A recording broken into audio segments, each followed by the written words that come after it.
The how of the why. Forward.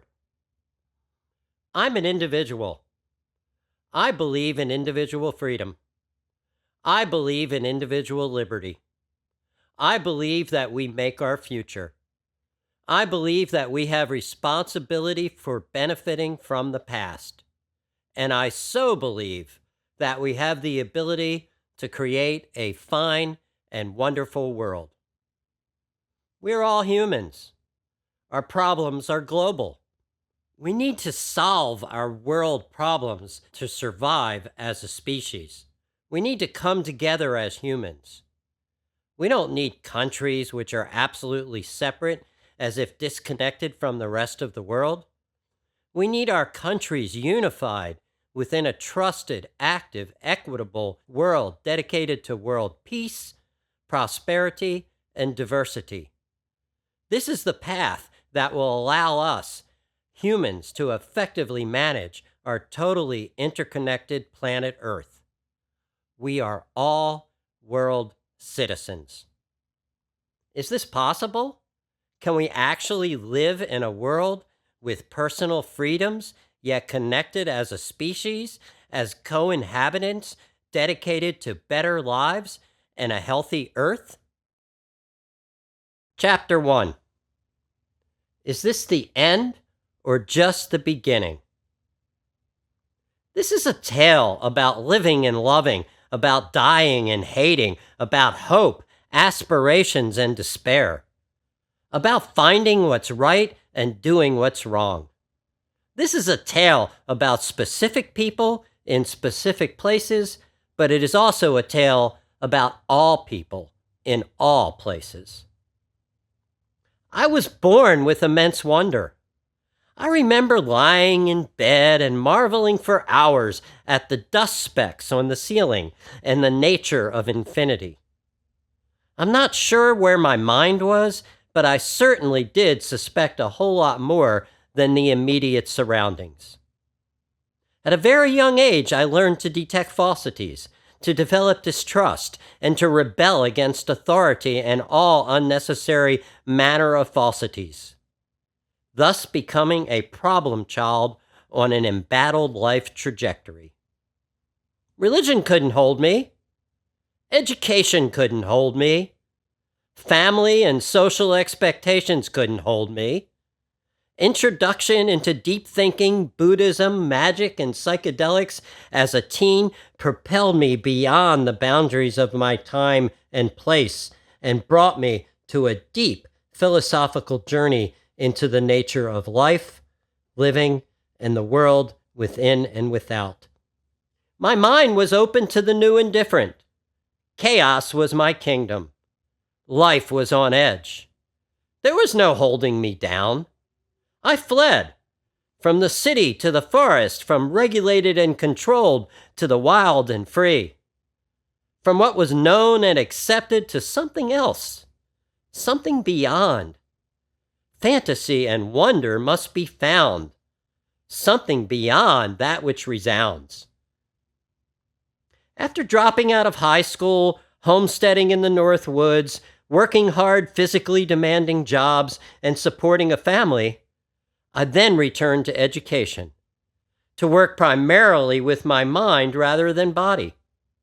I had no trouble getting accepted into college with financial assistance and soon became enthralled with the experience, with the study and quest for knowledge.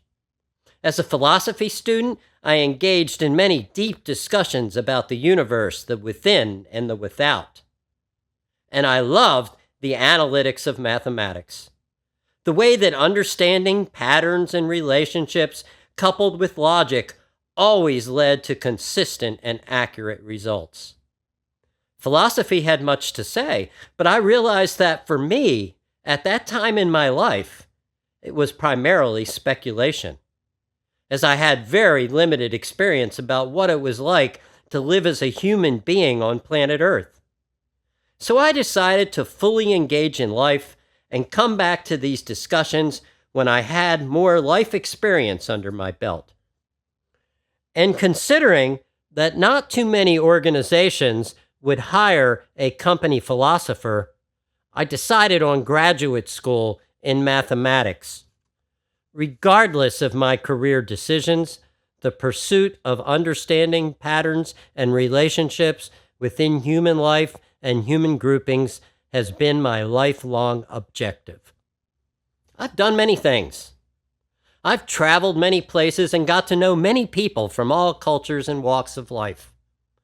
Toiling with hands, body, and mind through society and culture have brought me to hard menial labor, philosophical quest, theoretical mathematics, electronic edge technologies, teaching, consulting, organizing, agitating, creating, and inspiring.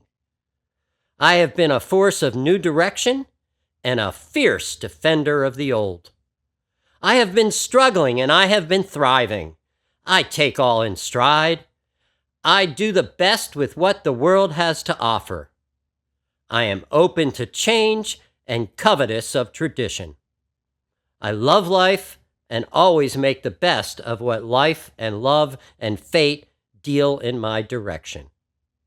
I feel immensely fortunate for all the good and comfortable that come my way and accept the bad when it is dealt hard with its fear, horror, blood, sweat, and tears. It is through these trials and tribulations that I have faced fear after fear after fear. I am still alive, yet emptied of the immense fears of my past, and welcoming each and every new day. Never could I have imagined in my young life that I would be alive today.